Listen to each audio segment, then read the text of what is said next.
toda grabación, aquí estamos. Listo.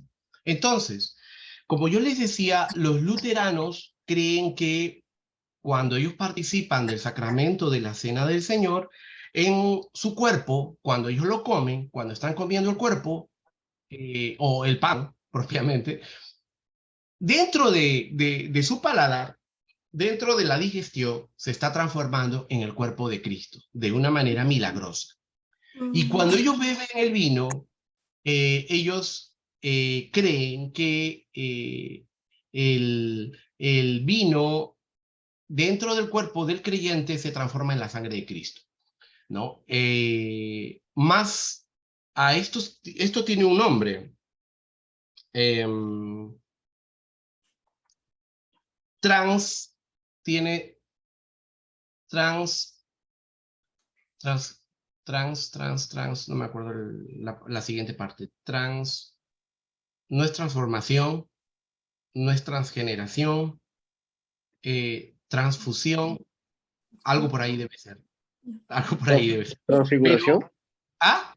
Transfiguración. No, no. Transfiguración, no. Transfiguración es lo que nuestro Señor Jesucristo hizo cuando se transfiguró, ¿no? Pero no, es algo de transfusión por ahí.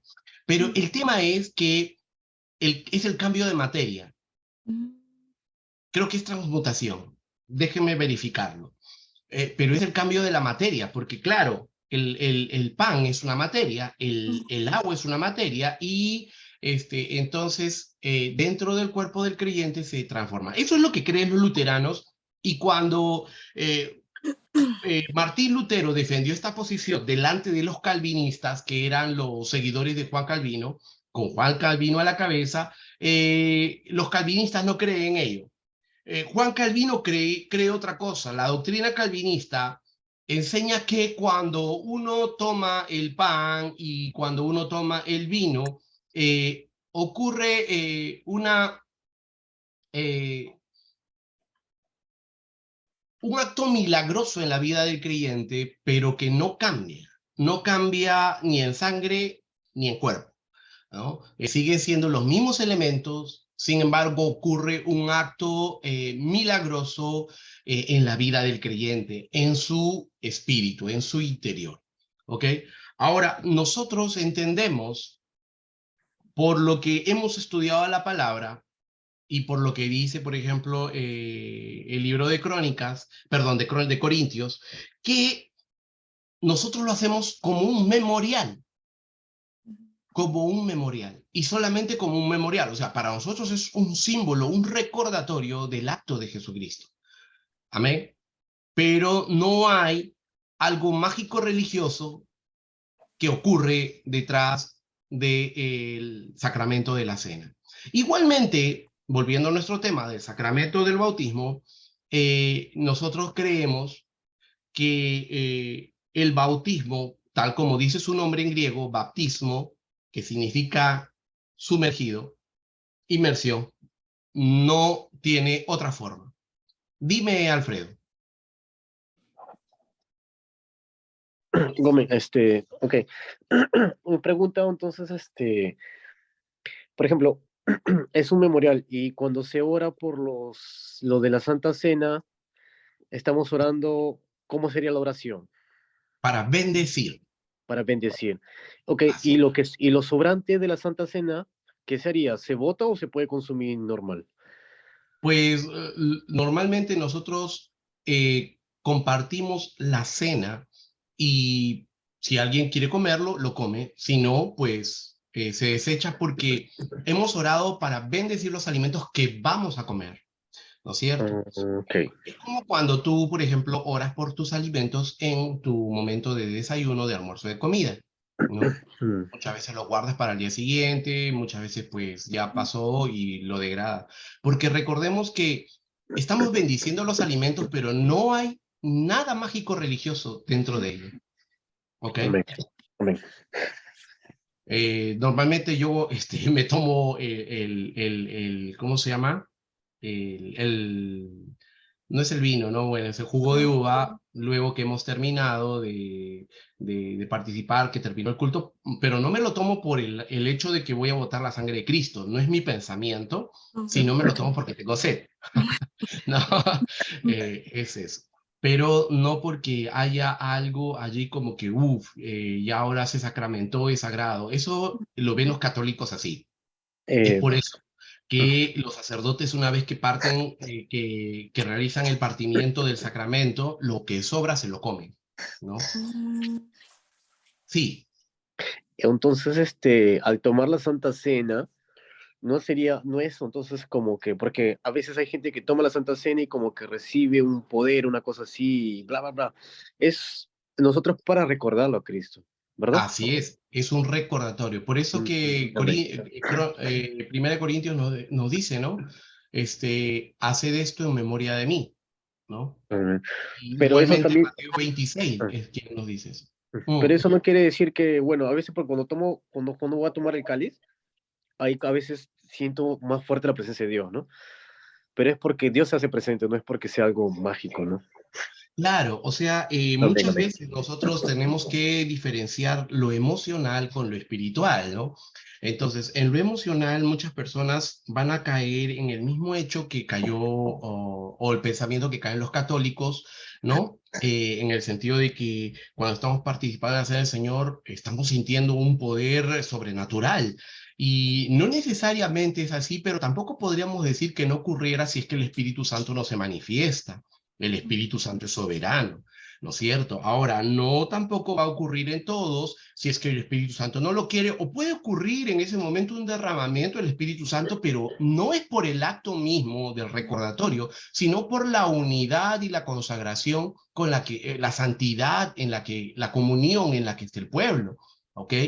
Pero pues uno no depende de lo otro. El Espíritu Santo es soberano. Eso significa que si deseas se manifiesta en tu vida, lo vas a sentir de una forma sobrenatural, pero no necesariamente es una regla de que cuando tú participas del sacramento de la cena del Señor, esto va a ocurrir. Va a haber la unción del Espíritu Santo, o que comes el pan y ¡buf! Ya recibes el Espíritu Santo. No necesariamente es así. Si no, ocurriría cada vez que participáramos de la cena del Señor, ¿no es cierto? Parte Y no donde es dice un acto que se hace. ¿Ah? que se dice que uno sea consciente de tomar la Santa Cena. Correcto, correcto, ¿no? Más que todo nosotros lo hacemos como un memorial, teniendo conciencia de nuestra santidad, de nuestros actos, pero también de lo que Jesús hizo en la cruz, ¿no? Al dar su cuerpo y derramar su sangre. Esa es la conciencia a la que somos llamados a reflexionar. Ahora bien, claro está que hay unos preceptos que también Corintios nos enseña. Por ejemplo, no podemos entrar en rebeldía o en pecado a participar de la cena del Señor. ¿Por qué? No porque sea algo mágico religioso, sino porque nosotros mismos no hay un espíritu verdadero de comunión. Si nosotros estamos en pecado, no podríamos participar de la cena del Señor porque no estaríamos en comunión con Dios, por lo tanto, no estaríamos haciendo un recordatorio, sino más bien estaríamos Burla. cometiendo ¿cómo se podría decir? Una burla delante de Dios, ¿no? Y por eso también Corintios nos menciona que hay muchos enfermos y otros duermen, ¿no? Por las flaquezas, ¿no? Más aún, empieza, si ustedes buscan, vamos a buscar un poquito Corintios, esto nos estamos saliendo un poquito del tema, pero vamos a buscar.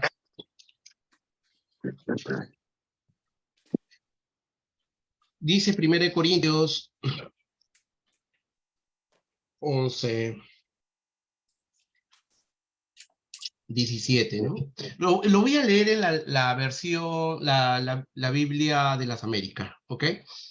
Voy a leerlo todo para que podamos observar más precisamente los detalles. Dice, pero al daros estas instrucciones no os alabo porque no os congregáis para lo bueno, sino para lo malo. Pues en primer lugar, oigo que cuando os reunís como iglesia hay divisiones. Entonces, aquí Pablo, cuando menciona el tema de la cena, va a mencionar todas las observaciones que él encuentra en ese tiempo del sacramento. La primera observación le dice, en primer lugar, ¿no? El verso 18, en primer lugar, oigo que se reunían con divisiones. ¿Qué quiere decir? Que como hoy en día en las iglesias primitivas también había esas divisiones, los rumores, las comidillas, o sea, los celos siempre hubieron. Luego dice, entre vosotros y en parte lo creo, ¿no? En parte lo creo. ¿Por qué? Verso 19, porque es necesario que entre vosotros haya bandos a fin de que se manifiesten entre vosotros los que son aprobados. ¿Qué decía Pablo? Rescataba lo bueno de estas divisiones. Decía, debe haber un grupo que está sujetándose a los formalismos o a la chismosería y el otro grupo debe estar en santidad. Entonces, por eso hay bandos, ¿no? Él está mencionando eso. Luego dice, 20, por tanto, cuando os reunís, esto ya no es comer la cena del Señor, porque al comer, cada uno toma primero su propia cena y uno pasa hambre y otro se embriaga. Recordemos que en esos tiempos el partimiento del pan y el partimiento del vino no era como hoy lo hacemos. ¿Ok? No era solo un cáliz y que todos se pasaban el cáliz, como lo hace la Iglesia Católica, o que son copitas pequeñitas y pancitos pequeñitos. Era una cena donde había, cada uno tenía su copa, cada uno tenía su pan. ¿Se dan cuenta? ¿No? Nosotros, de alguna manera, ya por, llamémosle tradición, lo hacemos también por economía, claro está, ¿no? Lo hacemos de esa manera, ¿no? Pero en la iglesia primitiva no lo hacían de esa manera. En la iglesia primitiva se tomaban su tiempo para participar de la cena. Ahora, ¿qué sucedía? Que como la mesa estaba servida, era una mesa que estaba servida, pues ahí estaba el vino y entonces se tomaba uno, se tomaban dos y terminaban embriagados, ¿no? Por eso Pablo hace mención de esto, porque al comer cada uno toma primero su propia cena y uno pasa hambre y otro se embriaga. O sea, no tenían cuidado en muchas iglesias de partir equitativamente. Los que primero agarraban, ¿no? Eran como los peruanos que somos, ¿no? Que nos vamos a la mesa y buffet servido ya, ¿para qué te digo, no?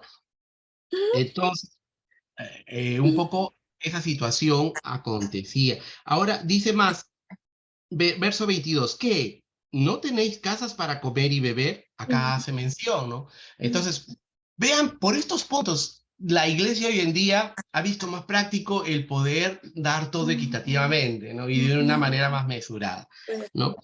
Ahora dice, o menospreciáis la iglesia de Dios y avergonzáis a los que no nada tienen. ¿Qué os diré? ¿Os alabaré? Esto no es, perdón, dice, en esto no os alabaré, porque yo recibí del Señor lo mismo que os he enseñado, que el Señor Jesús la noche en que fue entregado tomó pan y después de dar gracias lo partió y dijo, esto es mi cuerpo, que es para vosotros, haced esto en memoria de mí. Entonces, aquí vemos, resaltamos esa parte, ¿no? Haced esto en memoria de mí. Jesús nos dijo que cuando nosotros participamos nos íbamos a volver súper cristianos. No dijo que algo nos iba a pasar por dentro, que íbamos a ser más santos. No, porque recordemos que el precepto para participar de la cena del Señor es estar en comunión con Cristo, porque somos ya hijos de Dios. Los que no son hijos de Dios no participan de la cena del Señor. Los que participamos de la cena del Señor somos todos los que hemos sido salvos, ¿no? Venimos a ser hijos de Dios. Por eso dice, haced esto en memoria de mí. De la misma manera tomó también la copa después de haber cenado, diciendo, esta copa es el nuevo pacto en mi sangre.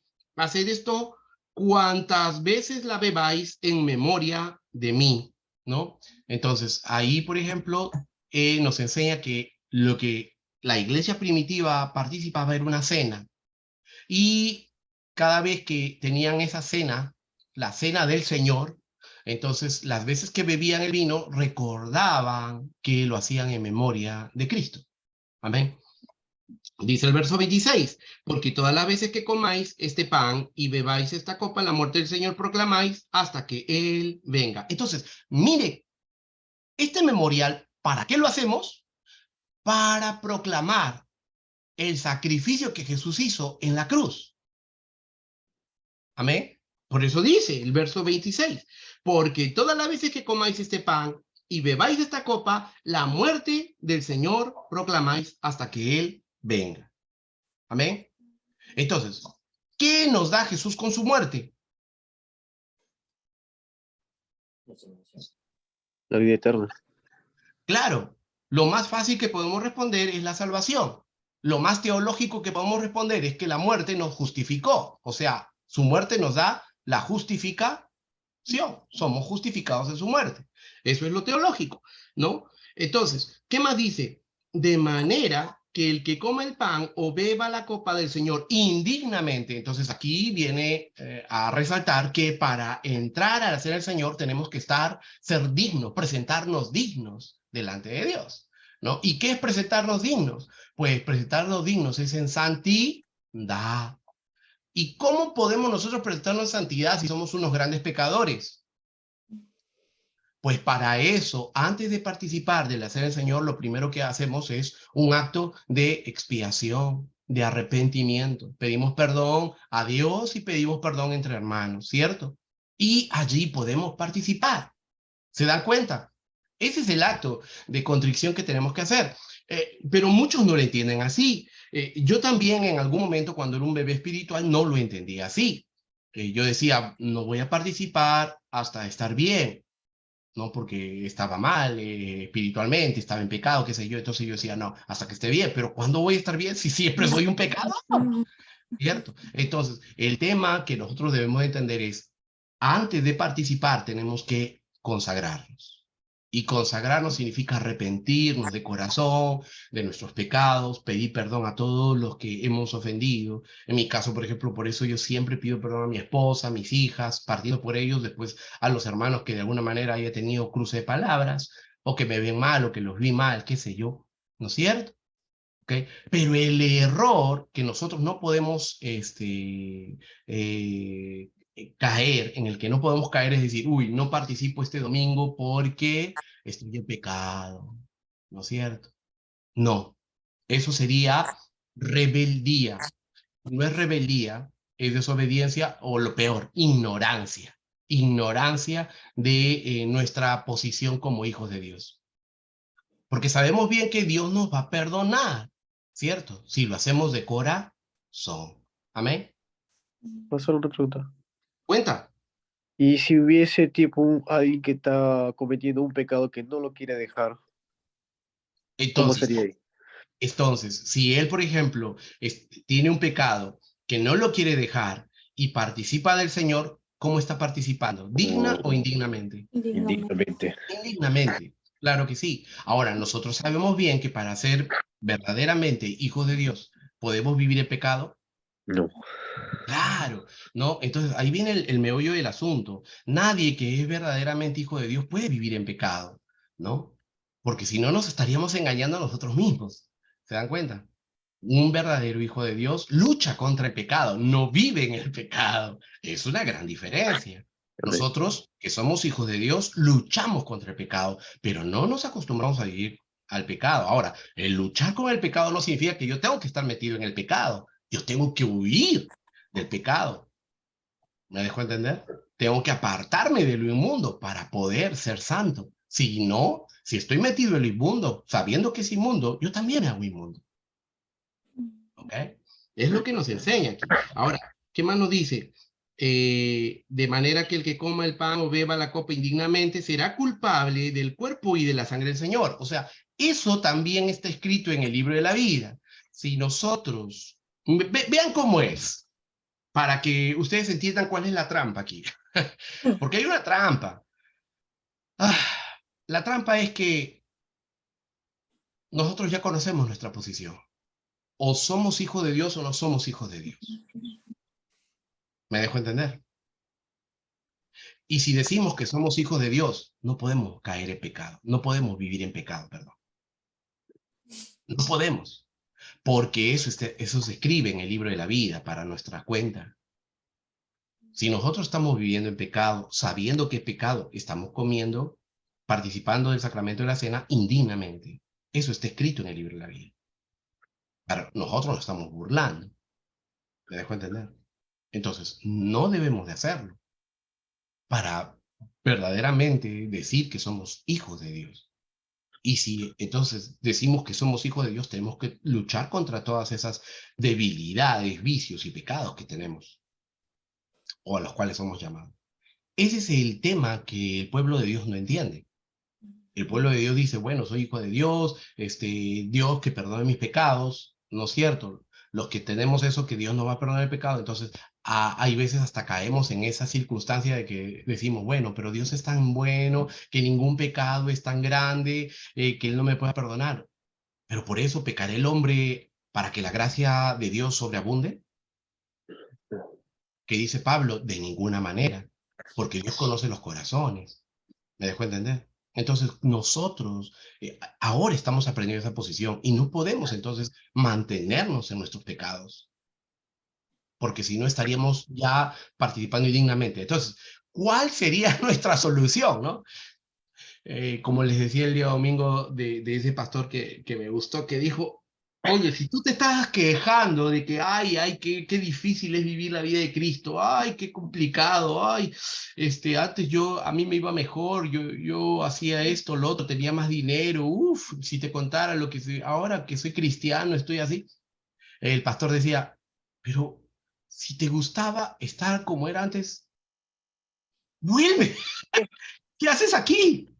¿No? ¿Qué haces aquí y te causas problema y nos causas problema también a nosotros? Le decía el pastor, ¿no? Oye, pero qué gran verdad, porque hay muchas personas así, ¿no? Se lamentan de su condición ahora como cuando son hijos de Dios porque tal vez pasan las pruebas más difíciles, pero no han aprendido de que esas son las pruebas que tenemos que pasar para ser mejores hijos de Dios. O sea, es porque las pruebas nos maduran, las pruebas son necesarias. Amén. Porque si no pasáramos pruebas, nunca sabríamos cuán maduros somos en la fe. ¿Okay? Pero eso es lo que la mayoría de cristianos no entiende y no lo va a entender. Amén. Por eso acá nos dice, ¿no? Que somos culpables del cuerpo y la sangre del Señor si participamos de la cena indignamente. Por tanto, examínese cada uno a sí mismo, dice, mira, examínese cada uno a sí mismo significa escudriñar nuestros corazones porque nosotros, como hijos de Dios, tenemos esa capacidad. Los que verdaderamente somos hijos de Dios, podemos examinarnos. Los que están en el mundo no se pueden examinar en esta parte de sus vidas. Los que viven en el pecado están en pecado, no saben, no, o sea, no se dan cuenta que están en pecado, se gozan del pecado, ¿cierto? Porque está muerto, pues.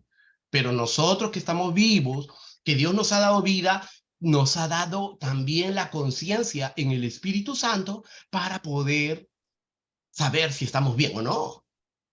¿Ok? Esa es la ventaja que tenemos de ser hijos de Dios. Por eso también algo que nos dice que recibimos con el fruto del Espíritu Santo es el último punto. ¿Cuál es el último punto del fruto?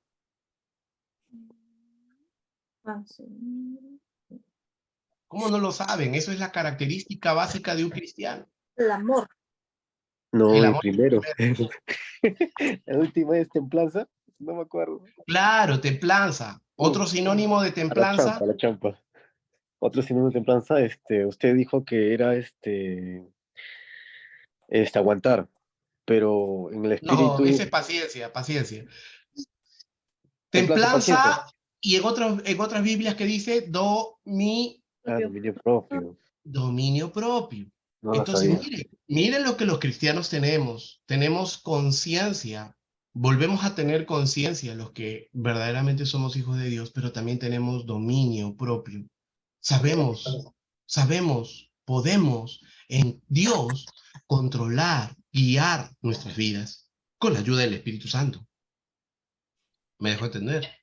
Y de eso también está escrito en el libro de la vida si es que nosotros guiamos de nuevo para mal. El último fruto, ¿no? Así es, ¿no? Dominio propio. El ¿Ok? más nostálgico. Por eso dice acá, en verdad, por tanto, examínese cada uno a sí mismo. Nosotros podemos opinar. No, acá, delante de Dios, los que ya somos regenerados y que somos salvos y que el Espíritu Santo habita en nosotros, no hay excusa. No hay excusa para nosotros. Ay, pero perdóname, Señor, cuando estemos delante de Dios, ay, perdóname, es que el pastor no me dijo que era así. No hay excusa. Porque recuerda que antes que el pastor es el Espíritu Santo que habita en nosotros. Él es el paracleto, el pastor no es el paracleto, el pastor es tu guía, tu orientador, tu hermano mayor, tu padre espiritual en la tierra, porque te guía, lo que tú quieras. Pero quien es el maestro, el que te soporta, el que te asiste, ese es el Espíritu Santo, es el paracleto. Entonces no hay excusa para nosotros. Decir, ay, perdóname, señores, que nadie me había dicho esto. Mentira. ¿Ok? Por eso nos dice, examínese cada uno a sí mismo y entonces coma el pan y beba la copa. ¡Qué lindo! ¡Qué lindo! Porque nos dice, examinémonos y si nos hemos encontrado algún error, ¿qué tenemos que hacer? Pedir perdón, arrepentirnos y luego ¿qué? Y luego dice, y entonces coma así del pan y beba de la copa. ¿Te das cuenta? Qué hermoso, porque allí tú te das cuenta que la sangre de Cristo trabaja a tu favor en el momento de que tú vienes a la cena y no te sientes bien, sientes que estás inmundo, sientes que has hecho algo que no estaba bien delante de Dios, que tu vida espiritual estaba bien, pero allí, en ese momento, no tienes que esperar un día, 2 días, un mes para volverte mejor o perfecto. Volver a los pies de Cristo es agarrar y entregarte a Él y rendirte a Él y arrepentirte de corazón. No sabes lo que va a pasar mañana o pasado, no importa, es ese momento con Dios y tú no quieres perderte ese momento con tu padre en el memorial y entonces tú agarras y te arrepientes, el Señor te perdona y tú tienes la libertad de participar. No hay mayor bendición que tenemos como cristianos, ¿vieron? Y dice, porque el que come y bebe sin discernir correctamente el cuerpo del Señor, come y bebe juicio para sí. O sea, en el juicio, si nosotros estamos jugando con Dios, no viviendo en santidad, en el juicio se nos cobra. Pero date cuenta cuál es el proceso. O sea, los cristianos los cristianos, los carnales cristianos, no hay cristianos carnales, no decía un pastor, no hay cristianos carnales. Es mentira que haya cristianos carnales. O eres cristiano o eres carnal, así simple. Pero bueno, en la iglesia también hay carnales a montón. Entonces significa que no son cristianos, ¿no? Son carnales. Pero estos carnales dirán, pues no, bueno, entonces si es así, el día de la Santa Cena no voy para no participar, ¿cierto? Claro, muchos lo hacen, y muchos piensan así, ¿no? Muchos piensan así, que es mejor no ir para que así nadie los vea. Pero ¿sabes qué? Es lo mismo que no vayas sabiendo en tu conciencia por qué lo estás haciendo, para no arrepentirte de ese pecado. Porque si no te estás arrepentido de ese pecado, está escrito en el libro de la Biblia, por eso dice, come y bebe juicio para sí, o sea, está en el juicio, vas a estar marcado por eso. No hay forma de escapar delante de Dios, Él lo sabe todo, Él conoce nuestros corazones. ¿Me entiendes?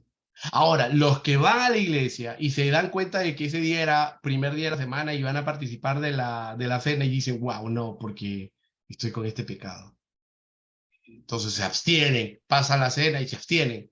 Después que todavía nos hemos arrepentido, hemos tenido ese momento de examinarnos, pero ellos se abstienen. ¿Qué significa? Que no han entendido, no han comprendido el grado de su salvación. ¿Te das cuenta? Porque los que comprendemos el grado de nuestra salvación no esperamos perder esa oportunidad. Es allí donde Dios nos dice, arrepiéntete, aquí estoy para perdonarte. Pero ¿qué pasa? Esas personas pasan la cena o mejor dicho, antes de la cena, pues el pastor tal vez dice, bueno, oremos, pidamos perdón al Señor, pidamos perdón a nuestros hermanos. No, yo no voy a pedir perdón a nadie. Me quedo ahí. No, que me venga a pedir perdón. Pues no, no es eso. O sea, ya fuiste ya. Amén. Y pues, más nos dice, ¿no? Por esa razón hay muchos débiles y enfermos entre vosotros y muchos duermen. ¿Cuál es la razón para que ocurra todo esto? La razón es que no lo hacen sin discernir. La razón es que no entienden que este memorial es importante porque vemos la muerte del Señor. Y al proclamar la muerte del Señor, recordamos también lo que Él hizo por nosotros, ese juicio, esa justificación. Amén. Pero bueno, volvamos a nuestro tema. Y nuestro tema era el punto 8, que significa la circuncisión del corazón. La- Perdón. La circuncisión del corazón es una obra u operación del Espíritu Santo, realizada en el corazón de un creyente arrepentido en el acto del bautismo en agua. Es el cortar o separar de la naturaleza vieja heredada, haciendo que la iniquidad, rasgos de pecado, no reinen en nuestras vidas. Cuando esta vieja naturaleza es cortada, somos hechos nuevas criaturas. Es entonces que tenemos un nuevo corazón y un nuevo espíritu. Ahora, este tema es espiritual. Este tema se da cuando nosotros concretamos nuestro paso de fe en el sentido de entrar a las aguas bautismales. Recordemos algo, ¿no? La vida de un creyente se da no solo porque recibimos a Cristo como nuestro Señor y Salvador, sino se confirma a través de las aguas bautismales. Porque hay muchas personas que reciben a Cristo como Señor y Salvador, pero no entran a las aguas bautismales, sino más bien se apartan, regresan al mundo. Por lo tanto, podemos hablar, de acuerdo a lo que Jesús nos enseña en la parábola del sembrador, acerca de aquellas semillas que caen cerca a los pedregales, ¿no? Sale un poquito de raíz, o sea, reciben a Cristo, pero luego sale el sol y como no tenían la raíz en buena tierra, ¿qué pasa? Se quema por el sol, ¿no? Ahora, sabemos bien que esto sucede cuando no son predestinados. Y aquí podemos darnos cuenta acerca del tema de la predestinación, que muchos, sobre todo los pentecostales, no comparten la predestinación. ¿Por qué? Porque la doctrina pentecostal dice que Cristo murió por todos nosotros y entonces si Cristo murió por todos nosotros, no solo hay escogidos, sino todos tienen la oportunidad de ser salvos. Y eso es verdad. La doctrina reformada no rebate eso, no rebate eso. La doctrina reformada comprende y acepta que Cristo murió por toda la humanidad. O sea, el sacrificio de Cristo es para toda la humanidad, pero llega al razonamiento por la palabra de que no toda la humanidad va a aceptar, va a recibir a Cristo. ¿Se dan cuenta? No toda la humanidad, o sea, imagínense, el sacrificio de Cristo ya está, hace 2000 años. Pero si yo les preguntara a ustedes, en estos 2000 años que han pasado, tantas generaciones, ¿podríamos decir ciertamente que todas las generaciones, cada una de las personas de esas generaciones recibió a Cristo? No. Entonces, si no recibieron a Cristo, ¿qué significaba? Que no estaban predestinados para ser salvos. No estaban predestinados. ¿Ok? Entonces, es allí donde nosotros podemos comprender la doctrina de la predestinación. Los predestinados a ser salvos, vamos a mantenernos a capa y espada, con dientes y uñas y todos. Por más pruebas que vengan, firmes en Cristo. Una pregunta. Sí. Pastor, pero para uno piensa que mientras que uno esté en vida es imposible saber quién está predestinado o no, porque en el último, la Biblia mismo lo dice, ¿no? Toda la bondad que has hecho, toda la justicia que has hecho en toda tu vida, si en los últimos minutos de tu hora haces algo malo, todo eso será borrado. Y también aquí, Eso no dice la Biblia exactamente, sino es la doctrina pentecostal que lo enseña. yo lo he leído en el Antiguo Testamento, y En creo que el si Antiguo es en Testamento, pero en Ezequiel, el Nuevo no hay. en el Nuevo no. No, Claro, no, porque si tú estás hablando, mencionando el Antiguo Testamento, recuerda que en el Antiguo Testamento, ¿por qué se vivía? ¿Por gracia o por ley? por ley. Y las leyes precisaban de obras. Sí. Entonces, en el Nuevo Testamento, ¿somos salvos por obras? Gracias. No, por gracia. Pero entonces, Correcto. si en el último momento yo hago lo malo y decido matarme, o decido matar a la gente, diciendo haber sido, por ejemplo, yo he sido pastor y cuidé una iglesia y al final yo he escuchado de pastores que se han suicidado. Ujú. Ellos no fueron predestinados, ¿verdad? Mira, vamos a verlo por partes. Como dijo Jack el Destripador, vayamos por partes. La primera, si tú eres predestinado por Dios para ser salvo, tú no vas a perder la salvación, pero eso va a, de alguna manera, se va a ver reflejado en tu forma de actuar como cristiano hasta el final de tus días. Hasta el final de tus días. Ahora, el caso que tú me mencionas, que yo puedo hacer todo bien, pero el último año de mi vida o el último día de mi vida agarro un rifle y me mato a todos, ¿no es cierto? O dejo a mi mujer, me caso con otra y me voy al mundo. Ok, hago eso. Entonces yo te pregunto, ¿es un buen testimonio? Peor aún si eres pastor. No, hizo mal O testimonio. sea, no solo el mal está hecho para tu familia, no solo la sangre de tu familia está sobre tu cabeza, sino de todos aquellos que vieron ese testimonio. ¿Me entiendes? Ujú. Va sobre tu cabeza. Por lo tanto, ahí tú puedes decir de nada sirvió que esta persona se esforzara si al final, al último momento, dejó el evangelio o vituperó a Cristo, a su salvación. En pocas palabras, la despreció. ¿Me dejo entender? Ajá. Y lo llevamos a la parábola del sembrador, también habla de eso, ¿cierto? Habla de eso en el sentido de que, pues, comenzó a crecer, pero había cizaña a su alrededor y finalmente se murió. ¿Ok? Ahora, por eso te digo, no nos confundamos. Los predestinados, mi querido Alfredo, son aquellos que hasta el final van a perseverar. Hasta el final. Hasta el final. Claro. ¿Ok? Ahora, si antes del final se quiebran como por ejemplo el Cash Luna o el Maldonado, que empezaron bien su ministerio, Benny Hinn, etcétera. Entonces significa de que pues se desviaron. Hay dos opciones para ellos: reconciliarse con Dios, ¿cierto? Y volver nuevamente a caminar en el Señor, y Dios los perdona. Entonces están predestinados. Pero si ellos no se reconcilian con Dios, significa que no estaban llamados. ¿Te das cuenta o no? Tú no tienes que ver a una persona que está predestinado porque es un pastor o un apóstol. Olvídate de los títulos. ¿Ok?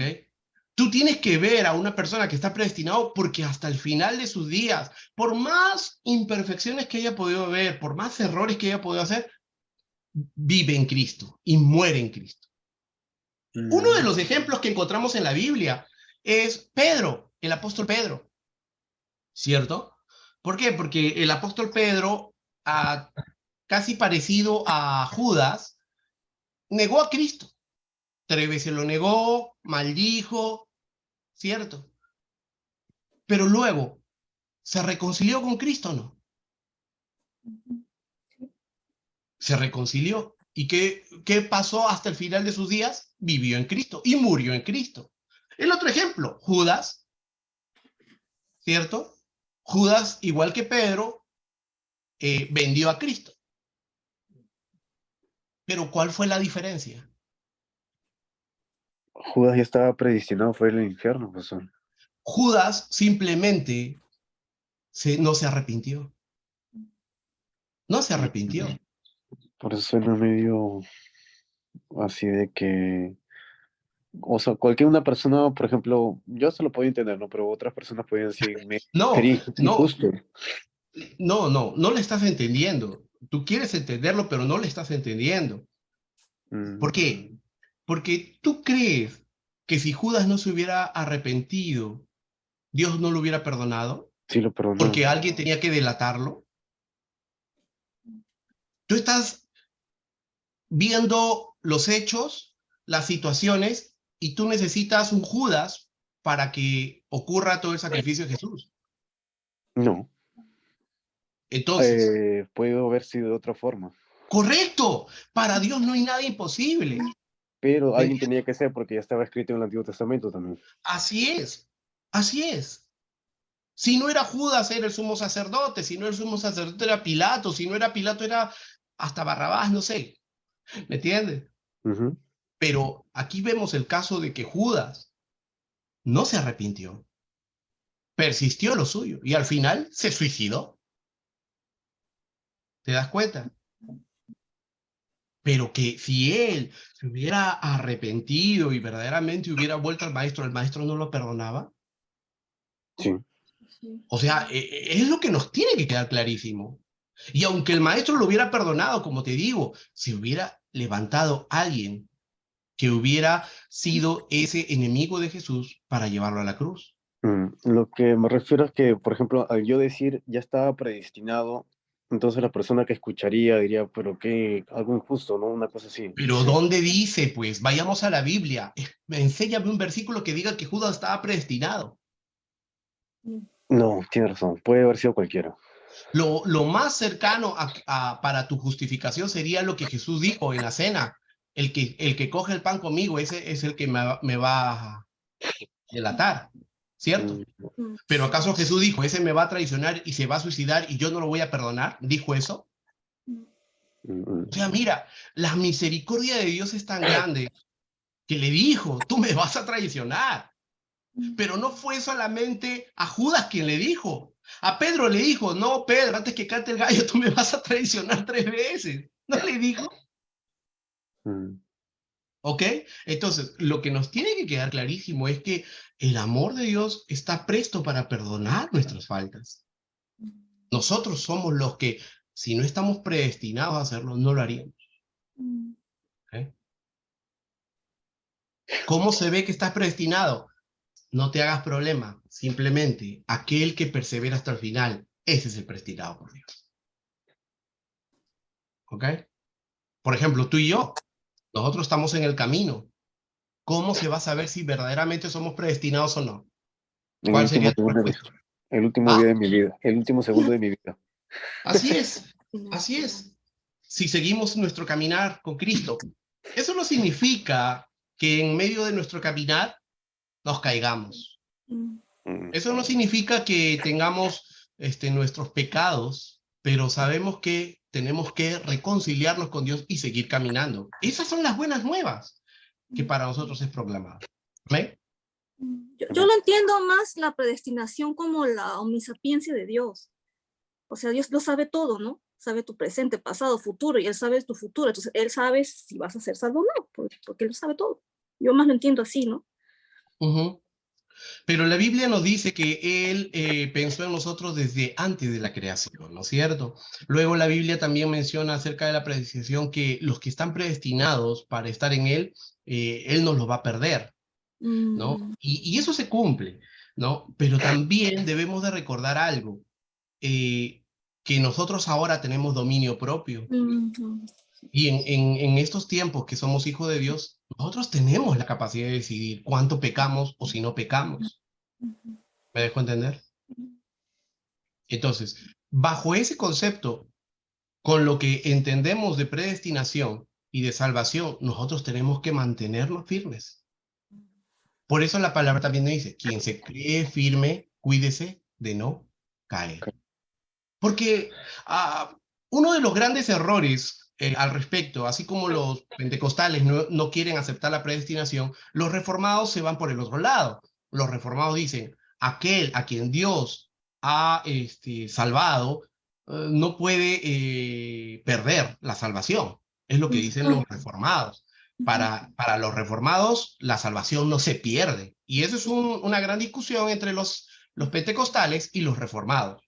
Ajá. Porque los pentecostales dicen, sí se pierde, ¿no? Y los reformados dicen, no se pierde, ¿ya? Y pareciera que ambos no llegan a un punto, pero hay un consenso.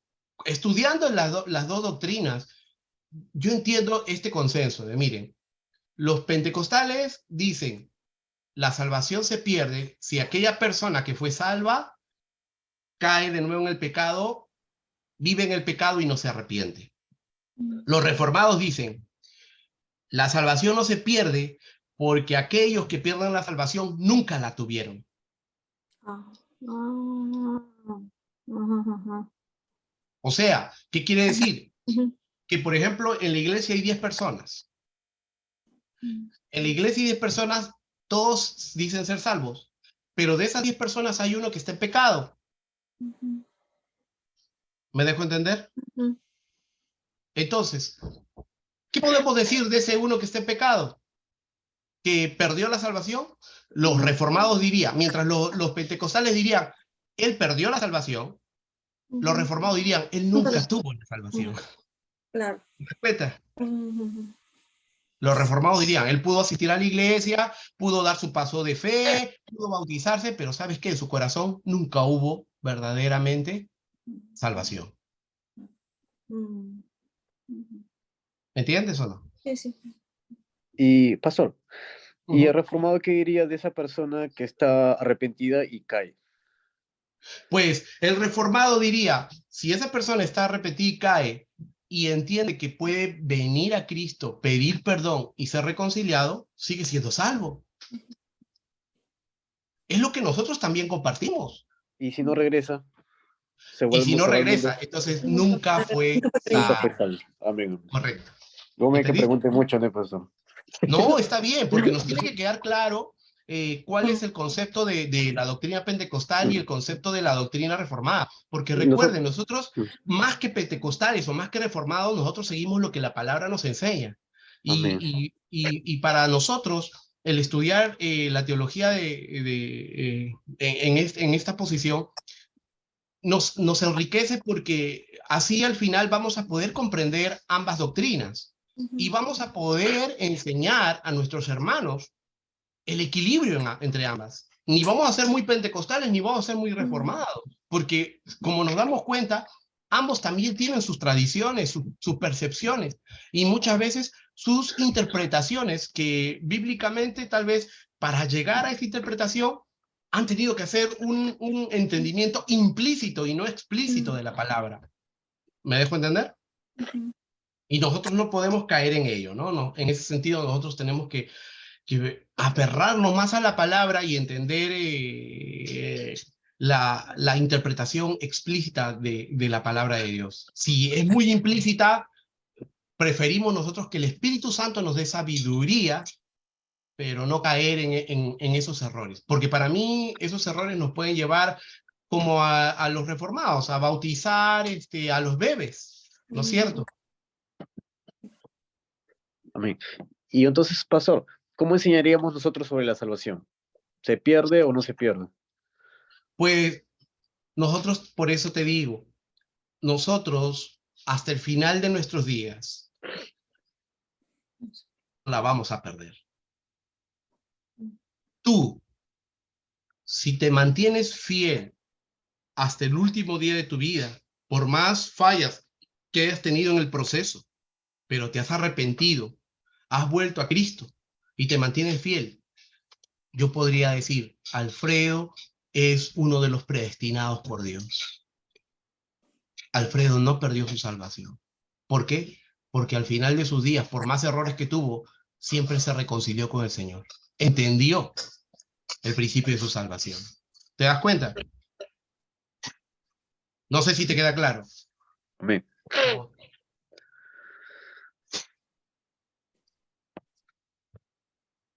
¿Qué duda tienes más? No, amén, amén. ¿Ok? Entonces, eso es muy importante. Nosotros tenemos que enseñar eso, ¿no? Podríamos primero ser legalistas como los pentecostales, de que todo aquel que peca perdió su salvación. Pero nos estamos olvidando de algo, que la Biblia nos dice que si venimos al Señor, pues, y nos arrepentimos de corazón, el Señor nos perdona, ¿cierto? Por ejemplo, como yo les decía, yo vengo de iglesia pentecostal, y en la iglesia pentecostal, cuando caí en pecado, pues yo sentí que se me caía el mundo, que ya era un vómito de Dios, un aborto, ¿cierto? Que ya había perdido y ya para mí no había salvación. Así me sentía porque así me enseñaron. Inconscientemente, pues nos decían, los que pecan definitivamente ya están expulsados de la salvación. Pero Eso es lo bueno de la doctrina reformada. En la doctrina reformada, desde que tú entras te dice, oye, hasta el pastor tiene pecados, pero ¿sabes qué? Liamos con Dios, nos mantenemos en Cristo, somos salvos. Y más aún se confirma que somos predestinados. ¿Ok? Ujú. Muy bien, sigamos. Entonces, el nuevo corazón y el nuevo espíritu del bautismo se da cuando nosotros salimos de las aguas bautismales. ¿Por qué?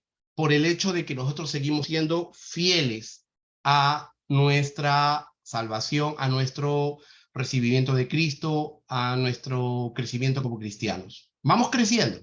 Parte del entrar a las aguas bautismales es decir que estamos creciendo.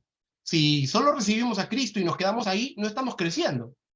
Si no queremos entrar a las aguas bautismales porque tengo dudas existenciales, porque no sé si voy a dejar de ir a las discotecas o cantar las canciones del mundo, y entonces entro en ese choque emocional, significa que no he entendido el precepto de la palabra.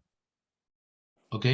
Nosotros no seguimos avanzando en Cristo porque ya somos perfectos. Seguimos avanzando en Cristo para perfeccionarnos. Ese es el entendimiento. ¿Ok? Porque ninguno de nosotros ya es perfecto.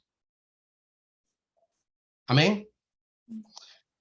Segunda de Corintios 5:17 nos dice, de modo que si alguno está en Cristo, nueva criatura es, las cosas viejas pasaron, he aquí, todas son hechas nuevas, ¿no? Colosenses Bájale. capítulo 2, versos 11 al 15. A ver, vamos a buscar Colosenses. Colosenses capítulo 2.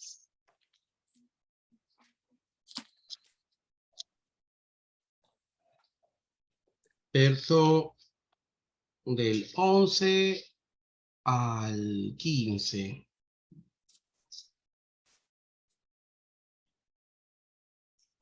Dice, en él también fuisteis circuncidados con una circuncisión no hecha por manos, al quitar el cuerpo de la carne, mediante la circuncisión de Cristo, habiendo sido sepultados con él en el bautismo, en el cual también habéis resucitado con él, por la fe en la acción del poder de Dios, que le resucitó de entre los muertos. Y cuando estabais muertos en vuestros delitos y en la incircuncisión de vuestra carne, os dio vida juntamente con él, habiendo perdonado todos los delitos, habiendo cancelado el documento de deuda que consistía en decretos contra nosotros y que nos era adverso, y lo ha quitado de en medio, clavándolo en la cruz. Y habiendo despojado a los poderes y autoridades, hizo de ellos un espectáculo público, triunfando sobre ellos por medio de él. Entonces, esto que nos enseña que a través del sacrificio de Cristo, pues nosotros somos libertados, muertos al pecado y salvos con Cristo a través de su resurrección, ¿no? Vivos con Él nuevamente. Es lo que nos enseña este versículo. Punto 9. ¿Cuál es la historia de la circuncisión? Bueno, hablábamos de circuncisión del corazón, ahora nuestra circuncisión en Cristo es espiritual, la circuncisión del corazón, pero ¿cuál es la historia? Vamos a ver la historia. El acto de la circuncisión fue instituido por Dios como señal de su pacto con Abraham y su descendencia. Este no fue un pacto, sino una señal externa que Abraham y sus descendientes harían para harían de adoptar para mostrar que ellos eran el pueblo del pacto divino. Esta circuncisión, el cortar el prepucio de todo hombre, era demandada de todo hombre bajo el viejo pacto. Ahora, veamos esta situación, ¿no? La circuncisión era una señal del pacto, no era un pacto en sí. Ojo, la circuncisión es una señal del pacto. Entonces, el bautismo es una circuncisión del corazón porque es una señal del nuevo pacto. Cuando nosotros entramos a las bautismales, estamos haciendo, las aguas bautismales representan una señal de que nosotros perseveramos en el pacto, seguimos en el pacto. Amén. Muchas veces la nación de Israel se rebeló contra Dios abandonando la circuncisión. Finalmente Dios habló por sus profetas y prometió a Israel un nuevo pacto. En el nuevo pacto Dios habría de enviar el Espíritu Santo e impartir, dar un corazón nuevo, circuncidando a su pueblo. Esto lo encontramos en Hebreos 8, 10, 12. Hebreos 8, 10, 12 explica esta situación. Vamos a abrir Hebreos capítulo 8, verso del 10 al 12. ¿Qué nos dice?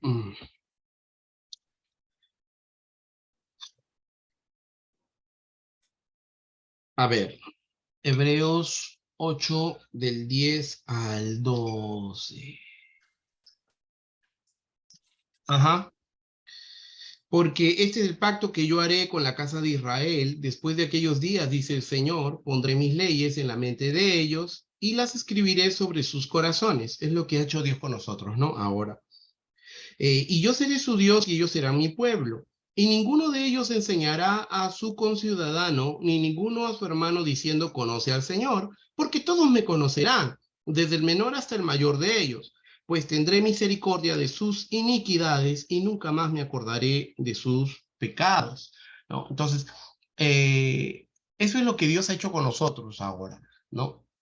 Lo que nosotros estamos aquí, por ejemplo, mi labor como pastor y como maestro es enseñarles, pero yo no les estoy enseñando nada de cero porque ustedes ya conocieron al Señor. Y si ustedes se dan cuenta, casi todo el mundo conoce de Dios, ¿cierto? Hasta otras religiones también conocen de Dios, pero lo que sucede es que ellos no han comprendido, no han entendido. ¿Cómo nosotros hemos entendido? Porque estamos, primero, recibiendo enseñanza, segundo, porque tenemos al Espíritu Santo que nos guía a toda verdad a través de la palabra de Dios, ¿no? Esos son los puntos que nosotros tenemos, a diferencia de ellos.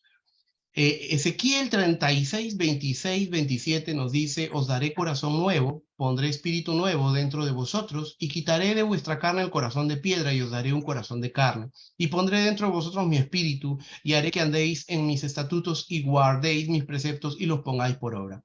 ¿No? Entonces, esta es la labor del Espíritu Santo en nosotros, que el Espíritu Santo, que es el Paracleto, y el Paracleto es un maestro, un ayudador, nos ayuda a conocer los estatutos de Dios, a guardar los preceptos y pues a hacer obras dignas de arrepentimiento, frutos dignos de arrepentimiento. Deuteronomio 36 nos dice, y circuncidará Jehová tu Dios tu corazón y el corazón de tu descendencia, para que ames a Jehová tu Dios con todo tu corazón, con toda tu alma, a fin de que vivas. Y punto C, otro punto de la historia de la circuncisión. Hoy el nuevo pacto ha sido establecido mediante la sangre de Jesucristo. Para ser participantes de este nuevo pacto tenemos que arrepentirnos, voltearnos, la palabra arrepentirse, voltearse, de nuestros pecados y ser bautizados en el nombre de Jesucristo para la remisión de pecados y la circuncisión de corazón. Es entonces que el Espíritu Santo trae consigo el poder del reino de Dios a nuestras vidas. Mateo 26, 28, porque esto es mi sangre del nuevo pacto que por muchos es derramada para remisión de los pecados. El punto 10. ¿Es necesario que tengamos esta circuncisión de corazón? Absolutamente. Tal como se exigía la circuncisión natural a Israel como señal del pacto, acuerdo con Dios, es más necesaria aún la circuncisión de corazón si es que hemos de nacer de arriba y entrar al reino de Dios. Romanos 2, 28, 29, ¿qué nos dice? A ver, ¿quién lo puede leer? Ceci, léelo, por favor.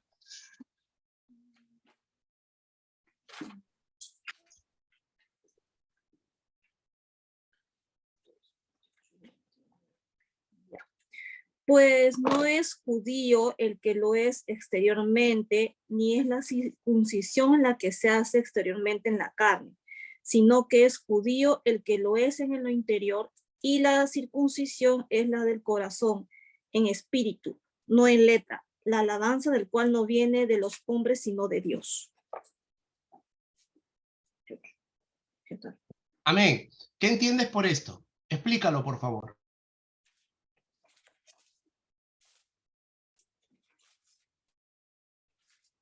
O sea, a ver, pero no es judío el que lo exterior. Es decir, lo que está por fuera no es lo que es importante, ¿no? Sino que la verdadera circuncisión es lo que está dentro del corazón mismo, ¿no? No es por haber nacido como judío que ya no, ya soy, tengo un nuevo nacimiento. No tiene que ver eso, ¿no? Tiene que ver con la parte de adentro, nosotros, tu decisión de haber realmente tomado tu decisión de fe, ¿no? Y también lo de la carne exteriormente, pues no significa que te hagan la circuncisión, pues ¿no? Que seas purificado, ¿no? De esa manera, ¿no? Es lo que entiendo yo. Perfecto. Claro, está bien. Añadiendo a lo que tú has dicho, aquí lo que Pablo nos enseña en Romanos, que es un libro, una epístola bien teológica, nos enseña que para nosotros que vivimos en el pacto de la gracia, ya no es necesario ser judío. El verdadero, digamos, la analogía de judío, que sería como pueblo de Dios, que se interpreta como pueblo de Dios, es que tengamos la circuncisión del corazón, ¿no? Ya no es necesario una raza específica, sino es la fe lo que nos mueve, ¿no? Por eso dice en lo interior, no en la letra, la alabanza del cual no viene de los hombres, sino de Dios. Entonces, lo importante para nosotros ser verdaderamente hijos de Dios no es que seamos judíos, sino que tengamos la circuncisión del corazón. Y esto es no por la ley, la letra, sino por el espíritu, por nuestra fe. Ahora, Deuteronomio 36. Léelo, por favor, Alfredito. Ok.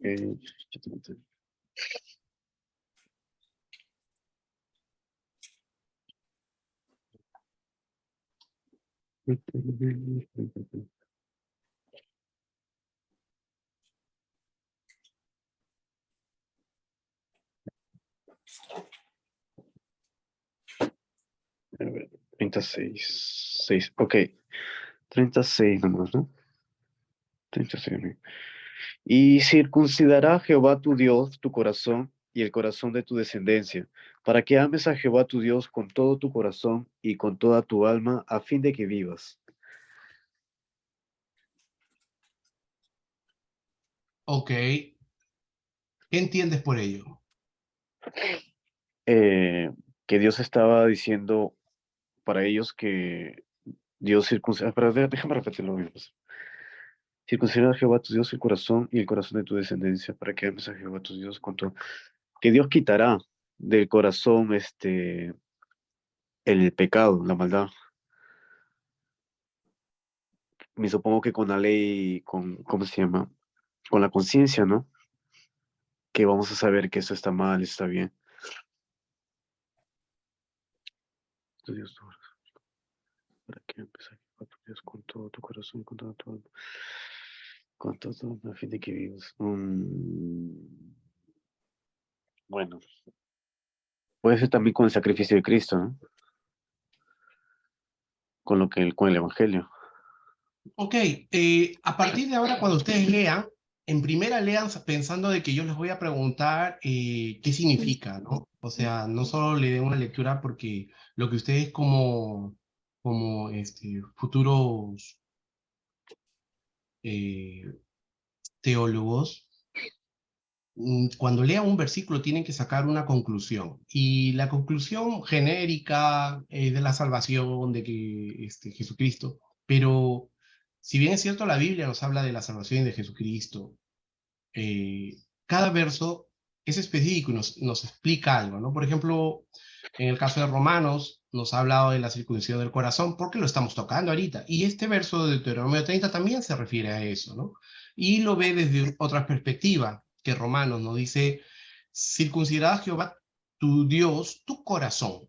O sea, que Jehová es quien circuncida nuestro corazón. No somos nosotros los que lo hacemos, como en el Antiguo Testamento, sino es quien lo hace, es Jehová, ¿no? Entonces, ¿cómo Jehová circuncida mi corazón? Dice, y el corazón de tu descendencia para que ames a Jehová tu Dios con todo tu corazón, con toda tu alma, a fin de que vivas. ¿Eso es a través de quién? Del Espíritu. Claro, hoy en día, ¿quién circuncida nuestro corazón? Espíritu Santo. El Espíritu Santo. El Espíritu Santo. ¿Ok? Entonces, allí es todo lo que estamos estudiando y todo nuestro entendimiento de Dios y de su palabra, pues nos lleva a poder expresar esa conclusión de cada versículo de acuerdo a lo que el versículo nos explica. Amén. A eso, a partir de ahora, céntrese, porque ya, si ustedes se dan cuenta, estamos bien avanzados con el estudio, entonces, ustedes tienen que llegar a ese punto. ¿Ok? Ahora, no se metan fumadas, ¿no? Yo le digo fumadas a esas interpretaciones implícitas que no están aquí, pero por ejemplo, si yo dijera del Deuteronomio 30 y circuncidará Jehová tu Dios tu corazón, bueno, entonces esto es con la muerte de Cristo en la cruz. ¿Dónde dice eso? O sea, no dice, no nos lleva por ahí, ¿se dan cuenta? Lo que nos está diciendo es que la circuncisión va a venir del corazón, pero lo va a hacer Jehová. Ahora sabemos que Dios es Dios trino, ¿cierto? Eso es obvio. Y sabemos también que el nombre de Jehová es Dios, ¿no? Yahvé es Dios, no es necesariamente Padre, ¿ok? Por lo tanto, cuando dice, circuncidará Jehová tu Dios tu corazón, entonces nos ponemos en el día de hoy. ¿Quién me va a circuncidar? ¿El Padre, el Hijo, el Espíritu Santo? Obviamente es el Espíritu Santo. Amén. Entonces, a eso tenemos que llegar. Amén. Ezequiel 36, 26, 27. ¿Qué nos dice? Os daré corazón nuevo y pondré espíritu nuevo dentro de vosotros. ¿Quién lo va a hacer? Espíritu Santo. Claro. Y quitaré de vuestra carne el corazón de piedra y os daré un corazón de carne. Y pondré dentro de vosotros mi espíritu. Ahí está la explicación, ¿no? Y haré que andéis en mis estatutos y guardéis mis preceptos y lo pongáis por obra. Ya lo habíamos leído arriba, pero aquí estamos leyéndolo nuevo para entender. Entonces, a esa conclusión podemos llegar con solo haber leído el primer versículo que luego nos explica abajo, ¿cierto? Donde dice que es el Espíritu Santo. Amén. Entonces, ahí tenemos que darle. Perfecto. Y aquí vamos a entrar entonces al capítulo 42, que es el bautismo del Espíritu Santo. Vivimos en la era del Espíritu Santo. Dios ha enseñado que todo aquello que se haga en la iglesia sea hecho por el misterio del Espíritu Santo. El derramamiento del Espíritu Santo en los últimos días fue predicho por los profetas del Antiguo Testamento, caso Isaías 28:11, Joel 2:28, Ezequiel 11, 19, 20, 36, 26, 27. Todos sabemos Joel 2:28, ¿no es cierto? ¿Alguien no lo sabe?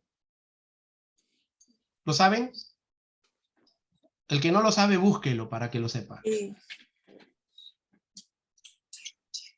A ver, ya, Isaías 28:11, Alfredito, busca. Joel 2:28, Cecilia, que ya lo está buscando. Ezequiel 11, 19, 20, yo lo voy a leer. Isaías, ya tomate. Isaías 8. A menos que Jarumita quiera leerlo. Ezequiel 11, 19, 20.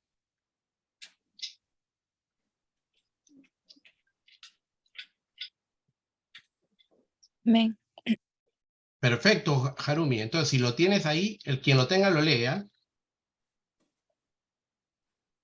Joel 2:28. Ya, Y después de esto derramaré mi espíritu sobre toda carne, y profetizarán vuestros hijos y vuestras hijas, vuestros ancianos soñarán sueños, y vuestros jóvenes verán visiones. Amén. Hermoso, ¿no? Hermoso, y es uno de los versos que más tocamos en las congregaciones, ¿no? Cuando dicen, nuestros jóvenes soñarán sueños y nuestros ancianos soñarán sueños y nuestros jóvenes verán visiones. ¿Qué nos dice Isaías 28:11? Isaías 28:11. Ezequiel, ¿no? No, el primero es Isaías 28:11. Isaías 28:11. Ajá. Porque en lengua de tartamudos y en extraña lengua hablará este pueblo. Ok. Entonces, ahí vemos que cuando utilizan este versículo es que en el hablar de lenguas muchas veces la forma fonética que se usa en el hablar de lenguas es parecido a una lengua de tartamudos, ¿no? ¿Ok? Esa es la explicación. Ezequiel 11, 19, 20. Y si Gustavito quiere leer 36, 26, 27 de Ezequiel, también da yo. Amén. Sí, por favor. Ezequiel 11, 19, 20, lo leímos en antes también, ¿no? ¿Cómo, hija? Ese es el de antes también, y les daré un corazón y un Ah, sí, espíritu sí, nuevo. ese es, tienes Ahí. razón. Ya, entonces el 11, 19, 20. Y a Gustavo le damos otro verso. 11, 19, 20, aquí dice, y les daré un corazón y un espíritu nuevo pondré dentro de ellos, y quitaré el corazón de piedra. Ay, ¿estoy leyendo un equivocado? No, está bien, ¿eh? No, no, está bien, está Está bien. bien. Ahí. Ok, perfecto. Entonces, aquí podemos ver en cada uno de ellos que todo habla acerca de la obra del Espíritu Santo. Cada uno de ellos está hablando de la obra del Espíritu Santo. Tanto en Isaías, que es el hablar de lenguas por el Espíritu. Joel también es todos los sueños, las visiones que como pueblo vamos a recibir es por obra del Espíritu Santo. Ezequiel también, tanto el 11 y 19, el 19-20 del capítulo 11 como el, el capítulo 36 que lo hemos leído arriba. Ahora, nos dice en el siguiente punto, punto 1, ¿quién es el Espíritu Santo? El Espíritu Santo es Dios. Esa es la primera respuesta que todos tenemos. Hechos 5, 3, 4 nos dice, ¿por qué llenó Satanás tu corazón para que mintieses al Espíritu Santo? No has mentido a los hombres, sino a Dios. ¿Quién dijo esto? Pedro, El apóstol Pedro. ¿A quién le dijo? a los dos que, ay, no me acuerdo el nombre, pero era un, Ananías. Ananías y Zafira, ¿no es es cierto? esos, Correcto. Ahora, nos dice, el Espíritu Santo es Señor. Claro, recordemos que la palabra Señor en griego es Kyrios. Segunda de Corintios 3, 17 y 18, aquí está, dice, porque el Señor es el Espíritu, somos transformados de gloria en gloria en la misma imagen, como por el Espíritu del Señor. Entonces, recordemos que cada vez que nosotros decimos que tenemos que crecer en el Señor y no vivir solamente por gracia y misericordia, que es la base de nuestra fe, nosotros tenemos que ser transformados ¿de qué? De gloria en gloria. Esto significa ir creciendo. ¿Por qué? Porque dice ahí, ve, porque el Señor es el Espíritu, somos transformados de gloria en gloria en la misma imagen. O sea, a eso es lo que queremos. Llegar a la perfección de la medida, de la estatura de Cristo. Amén. Como por el Espíritu del Señor. Punto 2. ¿Cuáles son los atributos que posee el Espíritu Santo? Porque Él es Dios y Señor, el Espíritu Santo posee los mismos atributos de Dios. O sea, cuando hablamos de los atributos, estamos hablando de todos los atributos divinos. Dígame un atributo divino, por favor, a ver. ¿Alguien lo sabe?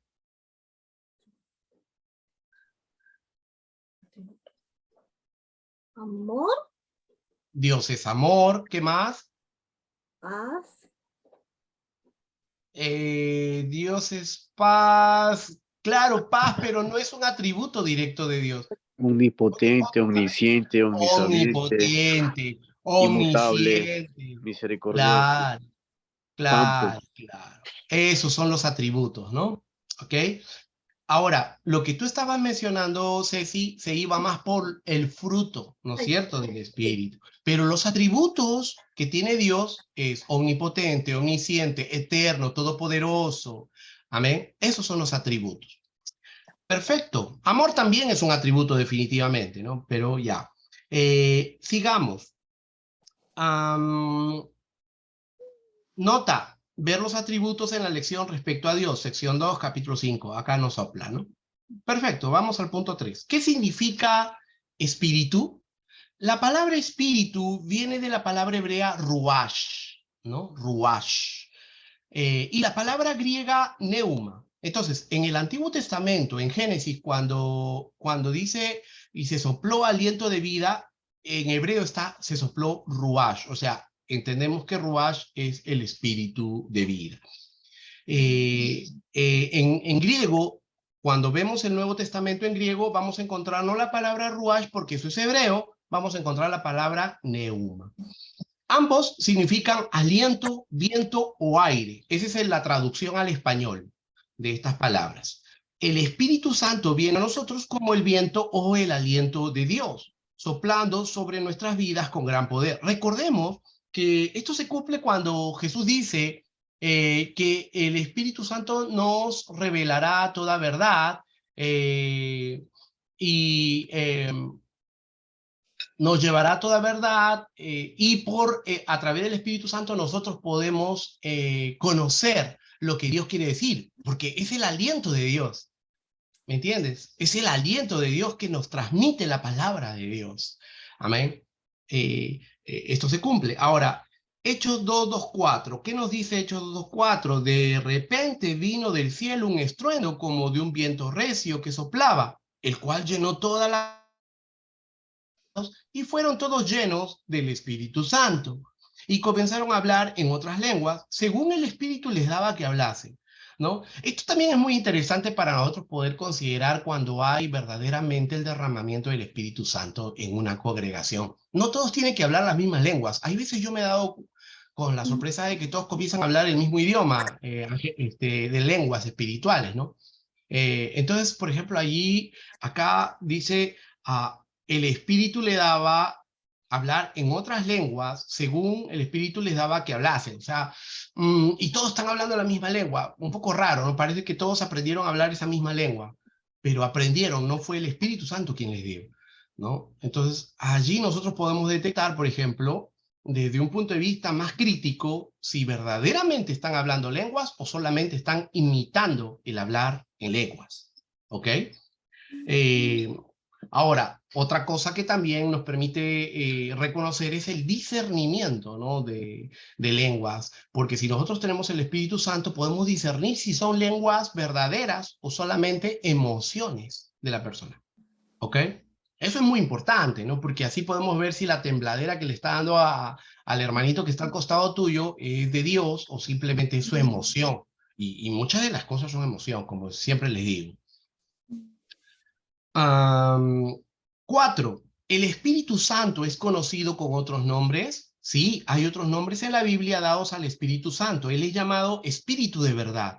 Pero cuando venga el Espíritu de verdad, lo que les mencionaba hace un momento, Él os guiará a toda la verdad, porque no hablará por su propia cuenta, sino que hablará todo lo que oyere y os hará saber las cosas que habrán de venir. O sea, el aliento de Dios, el Espíritu Santo, nos revela lo que Dios quiere que nosotros sepamos, lo que Dios quiere que nosotros hagamos. Amén. Eso está en Juan 16:13. B, el Consolador. Recordemos que en Juan 14:26, vamos a abrir Juan 14:26, busquemos Juan 14:26. Esto es muy interesante, ¿no? Yo creo que les he explicado una vez, ya lo hemos leído, pero yo quiero que lo recuerden nuevamente porque este es un punto muy importante. Juan 14:26.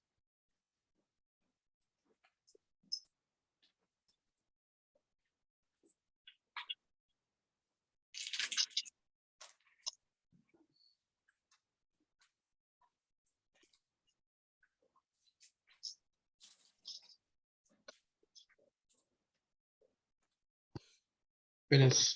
Ajá. Ya. Juan 14:16, busquen, por favor. ¿Lo tienen? Sí. Ya. ¿Qué dice ahí, por favor? Y yo rogaré al Padre y os dará otro consolador para que esté con vosotros para siempre. Entonces, una vez un profesor hizo esa pregunta, ¿quién es el consolador? ¿Ustedes qué responderían? Primero fue Jesús. Correcto, correcto. Nosotros siempre fuimos enseñados que el consolador era el Espíritu Santo. Pero eso es porque no leíamos la palabra. Pero ahora que estamos leyendo la palabra en Juan 14:16, Jesús dice, ¿no? En el verso 15 dice, si me amáis, guardaré mis mandamientos. Jesús hablando. y yo rogaré al Padre y Él os dará otro consolador. Entonces, allí nos queda clarísimo que el primer consolador que nosotros tenemos es ¿quién es? Jesucristo. ¿Ok? Y el otro consolador es el Espíritu Santo. ¿Amén? Eso nos tiene que quedar clarísimo para poder entender las personas. Pastor, Dime, Jai. eso en esa parte que está hablando ahorita es individual, porque cuando Jesús sube, ¿no? Él no dice que os dejará al Espíritu Santo como consolador, es lo mismo. No entendí tu preguntita bien, reformúlala. Lo que está diciendo ahorita, ¿no? Usted, ¿no? Y bueno, lo que dice la palabra, ¿no? También, ¿no? Que el Señor dejará al Espíritu Santo, ¿no? Nos dejará, Así ¿no? es. Enviará. Ya, es el mismo tema que cuando Jesús está subiendo. Cuando al cielo. Jesús está ascendiendo Sí, en el libro de Hechos sí, es lo y mismo. desciende el Espíritu Santo. Ajá, sí, Ya, ¿qué tiene? es lo mismo. Claro, claro, es esa promesa que se cumple en el Pentecostés. Lo que Jesús está hablando aquí en Juan 14, Juan 14, 16, y yo rogaré al Padre y Él os dará otro consolador para que estéis con vosotros para siempre, es la promesa del Espíritu Santo para toda la iglesia, partiendo del libro de Hechos, donde viene el primer derramamiento sobre todos los creyentes. ¿Ok? Es la primera manifestación del Espíritu Santo, entonces. No es la primera manifestación del Espíritu Santo, porque la primera manifestación del Espíritu Santo se da en la vida de los discípulos. Ya. La primera manifestación del Espíritu Santo se da en la vida de los discípulos. ¿Cómo lo sabemos? Recuerden que los discípulos salieron a diferentes ciudades y comenzaron a echar fuera demonios y comenzaron, ¿se acuerdan? Ya. ¿Y por qué ellos pudieron recibir el Espíritu Santo? Porque Jesús les dio el Espíritu Santo. Claro, Jesús es Dios, le dio con toda autoridad. O sea, ¿te acuerdas? Toda autoridad me da de los cielos y de la tierra y todo lo demás. Entonces, ya. Y luego la siguiente manifestación que nosotros vemos que es para la iglesia, que sucede, podríamos decir que es la primera manifestación que se da del Espíritu Santo para toda la iglesia. Porque acá mismo se cumple la palabra cuando dice, y yo rogaré al Padre, y Él os dará otro consolador para que esté con vosotros para siempre. O sea, a partir de ese momento, la iglesia disfruta de el bautismo del Espíritu Santo a través, ¿no? De la promesa que Jesús. Es decir, el Espíritu de verdad. Amén. Amén.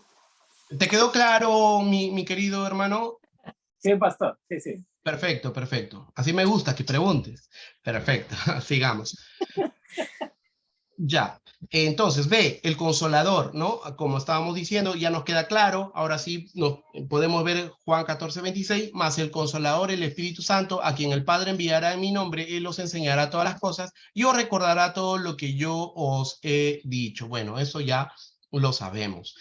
Luego C, el Espíritu de Cristo también es conocido como el Espíritu de Cristo. Entendamos por qué. Y si alguno no tiene el Espíritu de Cristo, no es de él. Romanos 8, 9. ¿Por qué? A ver, alguien que me explique por qué el Espíritu de Cristo. Si no lo saben, no me lo expliquen. Si lo saben o si creen saberlo, díganme por qué. ¿Por qué el Espíritu de Cristo?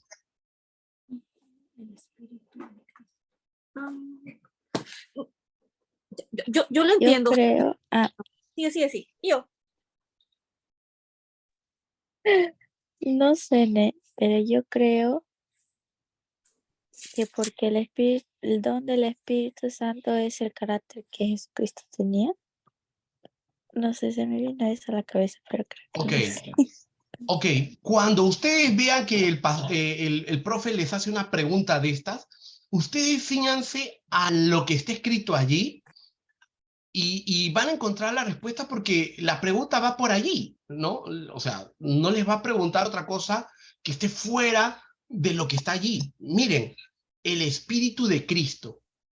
¿Qué palabras resaltan de esa frase? El Espíritu Dígame de las Cristo palabras. es el Espíritu Santo. ¿Cómo? El Espíritu de Cristo es el Espíritu Santo. ¿Por qué? ¿Ahí? Eso es lo que estoy preguntando. ¿Por qué? Trinidad. Porque ¿Ah? son uno. Porque ellos son uno. Sí. Chico. Uy, dijiste por No, qué. no es Chicago, pero miren, pensemos como teólogos. Lo que hemos estudiado y aprendido de cada palabra. Sabemos que el Espíritu llama al Espíritu Santo. Perfecto. Hasta ahí nos queda claro. Pero la otra palabra, Listo. Ujú. ¿cuál es la otra palabra que está ahí? Cristo. Ujú. Claro, Cristo. ¿Y qué significa Cristo? Espíritu. Dios. Dios. Cristo es el ungido. El Espíritu Santo. Ungido. Ungido. Entonces, ¿por qué entendemos que es el Espíritu Santo?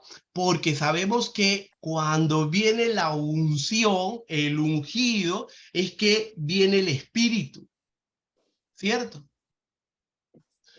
Por ejemplo, recordemos el Antiguo Testamento, cuando Samuel ungió a Saúl para ser rey, ¿qué pasó?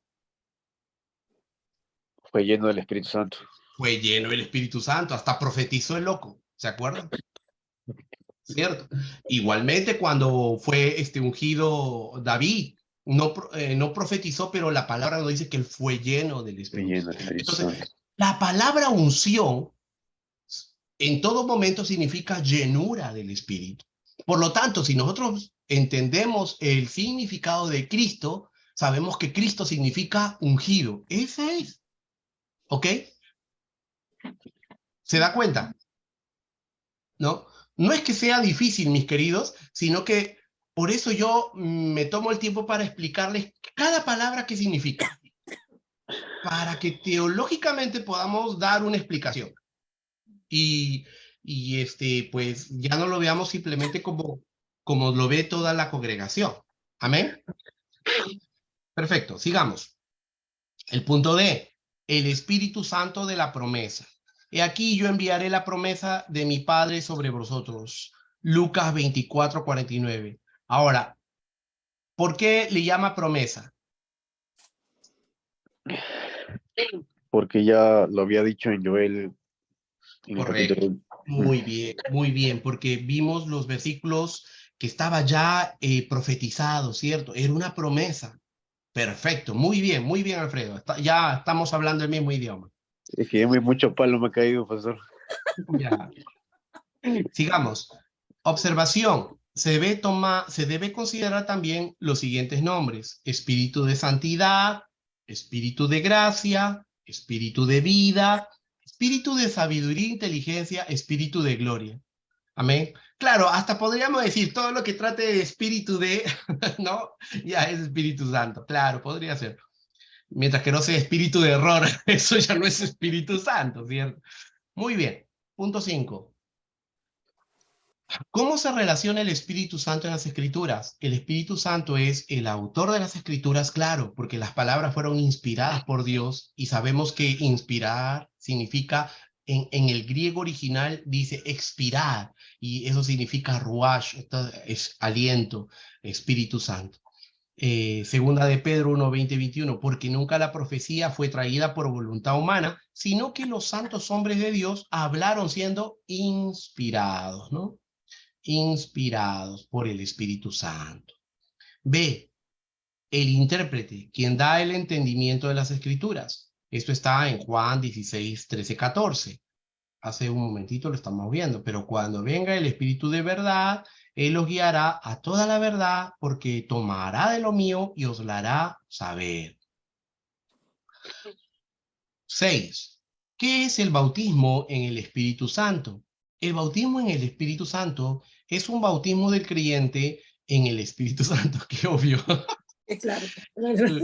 ¿No? Con esta experiencia les es dada entrada a poder ilimitado y sin medida para hacer las obras de Cristo. Esto sí es importante. Esto es importante. Hablábamos, ¿se acuerdan la clase anterior? Y les decía, acerca de ese versículo que Jesús dice, si tuvieras fe como un grano de mostaza, le diríais a esta montaña, muévete, y la montaña se movería y se echaría al mar. Entonces, nuestra percepción como cristianos ordinarios es que eso es una analogía, es una idea que Jesús dijo para que el pueblo entendiera que era la fe y todo lo demás. Pero muy pocos cristianos lo toman literalmente. Y yo les decía que nosotros no debemos comprenderlo ni como una parábola, ni como una analogía, ni como un simbolismo, sino debemos entenderlo literalmente porque ese es el poder de Dios. Amén. Entonces, yo quiero que ustedes guarden eso en su corazón. Si nosotros tuviéramos fe como un grano de mostaza, podríamos hacer milagros, traer sanidad, decirle, como dijo Elías, al cielo deja de llover y dejaría de llover, y decirle nuevamente llueve y llueve. ¿Se están dando cuenta? ¿Ok? Si tuviéramos fe como un grano de mostaza, ¿cuál es nuestro problema? Nuestro problema es que no tenemos fe en Dios como un grano de mostaza, tenemos fe en nosotros. Aún como cristianos, nuestra fe es en nuestra salvación, en que somos salvos y que somos hijos de Dios. Y somos. Seguimos en el yo. No es nuestra fe en Dios verdaderamente y en lo que Él puede hacer sobrenaturalmente. Entonces, ese es uno de los grandes problemas por el cual nosotros no podemos ni siquiera sanar la pata del perro. ¿Ya? Es lo que les comentaba, ¿no? Pero si nosotros entendemos el poder del Espíritu Santo, el poder del Espíritu Santo no es solo para que tú estés hablando en lenguas. El poder del Espíritu Santo no es solo para que tú prediques. El poder del Espíritu Santo es sobrenatural y es mayor que todo ello. Amén. Pero nosotros mismos con nuestra mente lo limitamos, porque seguro que cuando yo le estoy hablando de esto, ustedes no pueden creerlo. ¿Okay? No pueden creer que el poder del Espíritu Santo sea tanto. Amén. Hechos 1:8. ¿Qué nos Otra dice? una pregunta. Ay, Yo, no se molesta. no, dale. Ok, pero el poder del Espíritu Santo no es nuestro poder, ¿verdad? Es el poder de Dios.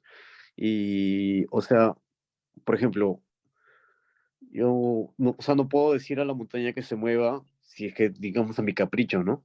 Siempre si es que, digamos, tiene un Está en la propósito, voluntad de Dios. está en la voluntad de Dios. Porque, Correcto. por ejemplo, hay personas que yo no podría sanar, porque si Dios dice no, no, y aunque yo digo, pero yo tengo el don de sanidad, no lo puedo hacer, ¿verdad?